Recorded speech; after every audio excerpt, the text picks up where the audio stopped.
Salve, Kiko Loureiro aqui com você mais uma vez nesse terceiro vídeo da série Passando o Som, onde eu estou aqui falando sobre viver de música, carreira artística, music business, negócios na música, marketing e tudo que eu posso ensinar você para melhorar sua carreira como músico, para realizar o teu sonho de ser um músico profissional ou sua carreira crescer ainda mais. Você que já se cadastrou no e-mail já deve ter recebido esse vídeo antecipadamente. Caso contrário, aqui embaixo tem um link para você já se cadastrar e receber os vídeos antecipadamente e alguns vídeos extras. Então é o seguinte, hoje, nesse terceiro vídeo, eu resolvi falar sobre direito autoral. Eu tenho lido o comentário de vocês, a maioria das dúvidas que vocês têm, que estão escrevendo, né, aqui no YouTube, mas eu resolvi falar desse assunto direito autoral, que é uma das fontes de renda que o músico tem, que o artista tem, que o compositor tem. Então, e ela é uma fonte de renda um pouco mais confusa de se entender se você comparar com a fonte de renda do cachê quando você faz um show. Essa é fácil de entender, você vai, toca e ganha o cachê, ganha aquela paga por aquela noite, por aqueles X horas de show que você fez. Direito autoral é um pouco mais complicado e eu vejo muita gente meio confusa com esse assunto e eu queria então não aprofundar muito agora nesse vídeo, mesmo porque nem cabe num vídeo só, é um assunto bem denso e complexo até. Eu queria só passar o que eu acho em termos de conceito para você já entender, ter aquele, né, que a gente usa esse termo, mindset, você entender o que é o direito autoral, por que ele existe, né, e a quem ele defende e quem ganha com isso, né? E a gente começa a entender o papel de cada um dentro desse sistema do music business em relação ao direito autoral. Então, primeiro, se você for pensar quando você ouve uma música, o que é o mais importante? Quando você pensa no mercado musical, tudo que tem no mercado musical, os shows, os promotores de shows, as gravadoras, as agências de assessoria de imprensa, os músicos, as lojas de instrumentos musicais, distribuidores, fabricantes de instrumentos musicais, tudo que tem a ver com os negócios da música está baseado em uma só coisa. Qual é? A composição, a música, correto? Ora, sem a música, ninguém toca, ninguém interpreta, não tem show, né? Não toca no rádio, não tem nada acontece. Então tudo nasce na música, na ideia da música. Então quem é a figura mais importante, ou deveria ser a figura mais importante de todas?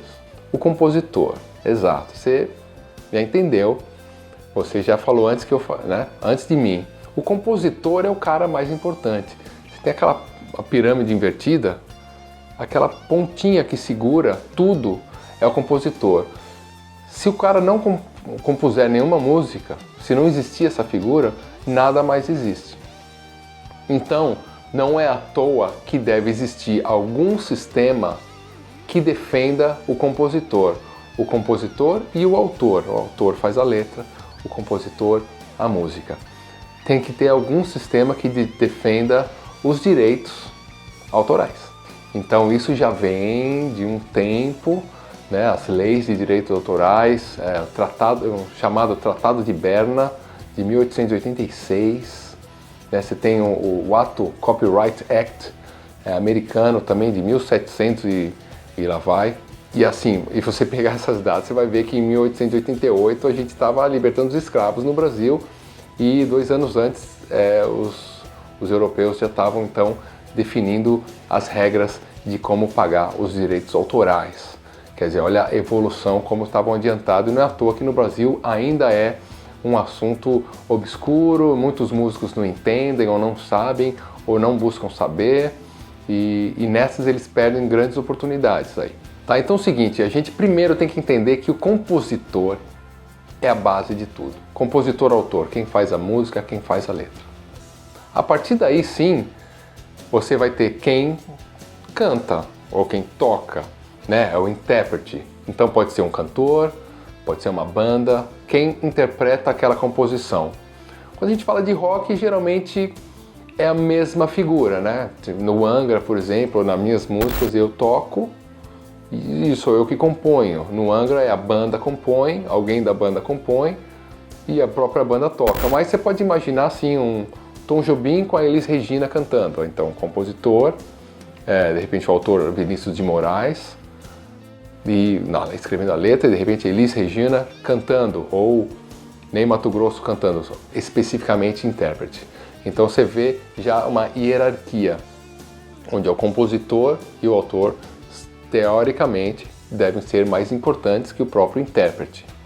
Mas, obviamente, o intérprete, pelo fato de fazer shows, aparecer na televisão, dar entrevistas, revistas e tal, ter uma legião de fãs, ele acaba sendo a pessoa mais importante que o próprio compositor.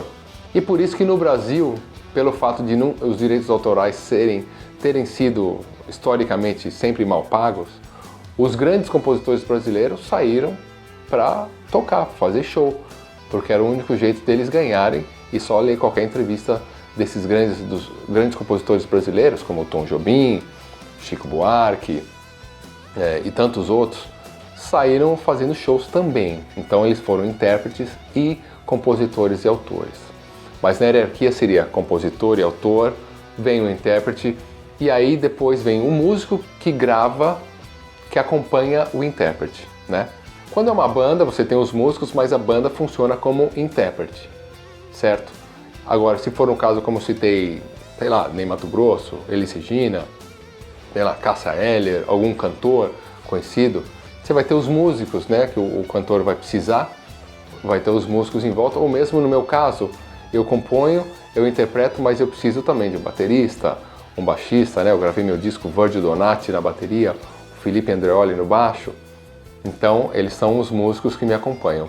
Então você tem compositor e autor, você tem o intérprete, que é o que coloca o nome dele no disco ali, né, na capa do disco. Aí você tem os músicos que acompanham, pode ser uma orquestra, né? Aí você tem ainda nessa hierarquia quem financia aquela gravação, que é chamado produtor fonográfico, né? Pode, se for uma banda independente, pode até ser a banda, mas pode ser também uma gravadora. Então o produtor fonográfico entra e também vai querer um pedacinho daquele direito autoral. E às vezes entram alguns outros parceiros, pode ter um parceiro tipo uma rádio, pode ter um parceiro tipo um canal de televisão. Isso acontecia mais antigamente, né? Que aonde ia mostrar a música seria de repente na televisão, mas de repente aquela música foi composta para tocar dentro de um filme especificamente, dentro de um programa de televisão especificamente, então de repente o canal de televisão ou esse parceiro, seja qual for, ele tem uma porcentagem de direito autoral, quem investiu tem uma porcentagem, o músico que toca, chamado direito conexo, né, também teria que ter um pedaço de direito autoral, e aí a grande parte do direito autoral vai então pro intérprete e principalmente pro compositor e autor da música. É isso, simples assim. Mas eu queria falar isso mais para vocês entenderem esse conceito de o compositor é a base de tudo. E aí é legal você saber, porque você fala, pera lá, então quando você compõe uma música, você sente a importância de o que é compor uma música e o valor que tem isso, que essa música que você compuser na sua casa, você mesmo pode interpretar, mas você pode dar para outras pessoas interpretarem, você pode dar, sei lá, para alguém gravar, para tocar num filme, na televisão, para estar dentro de vinheta de um site, seja onde for, tem música em todo o lugar. E se você for o compositor, você vai ser o cara que vai ganhar mais sobre essas músicas sendo tocadas, seja onde for. Então é isso que eu queria falar sobre direito autoral, esse primeiro conceito para você entender, começar a entender o direito autoral, e depois vai entrar todas as porcentagens, como se divide a parte de cada um, quem recolhe, tem toda uma história, como registra a música.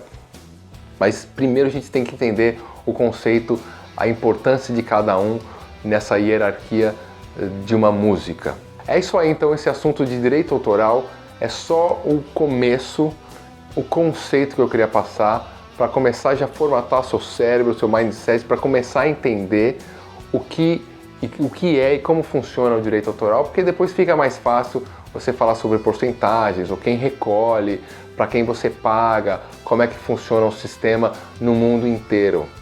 Então você que gostou desse assunto, quer assistir o meu vídeo que eu complemento esse assunto, que eu falo mais de direito autoral, você entra no link abaixo, coloca seu e-mail, você vai receber mais um vídeo e vai ficar sempre recebendo tudo que eu falar de music business aí, dessa sequência do Passando Som, dessa sequência de vídeos no YouTube, você vai receber primeira mão. Então entra nesse link aqui, coloca seu e-mail ali, se cadastra. Estamos junto aqui nessa ideia de melhorar a carreira de todo mundo, de melhorar a sua carreira e fazer com que você consiga viver de música no Brasil. Beleza? Grande abraço aqui do Kiko. Valeu!